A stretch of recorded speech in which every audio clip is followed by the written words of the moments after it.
उन्हाळ्यात सर्वात महत्त्वाचे काम म्हणजे बागेतील माती कशी वाळवायची. हा एकदम सोपा प्रश्न आहे, पण याचे उत्तर तुम्हाला मी सांगू इच्छितो, की तुम्ही जेव्हा कोणत्याही कुंडी किंवा ग्रो बॅग मधली माती वाळवता, तेव्हा ती पूर्ण माती वाळवायची आपल्याला गरज नसते. किंबहुना अशी माती वाळवू पण नये. यासाठी आपल्याला काय करायचं आहे, बघा, ही जे ग्रो बॅग आहे, यामध्ये आपण एक कोणतंही झाड लावलेलं आहे. त्या झाडाची आयु कंप्लीट झालेली, त्याचं वय संपलेलं आहे. त्यानंतर आपल्याला काय करायचं आहे, की त्या झाडाला काढून टाकायचं आणि मातीला पाणी देणं बंद करायचं. त्यानंतर आपल्याला फक्त ग्रो बॅग जी आहे किंवा कोणती कुंडी आहे, यामधली फक्त 50% माती ही वाळवायची आहे.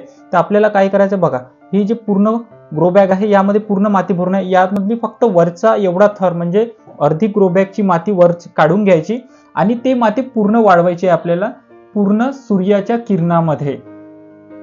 त्यानंतर ही राहिलेली जी खालची जी माती आहे, ही आपल्याला बिलकुलही वाळवायची नाही, कारण यामध्ये खूप सारे कल्चर असतात. यामध्ये कधी कधी वर्मी पण असतात, म्हणजे गांडूळ पण असतात. त्यानंतर छोटे छोटे जीवाणू असतात, जे आपल्या मातीला जिवंत ठेवण्याचे काम करतात. त्यामध्ये खूप सारे कार्बनचे अंश पण असतात. तर यामुळे आपल्याला काय करायचं आहे, की फक्त आपल्याला 50% वरची ही जी माती आहे एवढीच वाळवायची आहे. त्यानंतर खालची जेवढी माती आहे तेवढीही राहू द्यायची आहे. हे जी कंडिशन आहे, जेव्हा तुमचे झाड हे 100% हेल्दी असेल. जर तुमचे झाड एखाद्या रोगाने ग्रस्त झालेले असेल, तर झाडाला काढून तुम्ही पूर्ण माती 100% वाळवू शकता.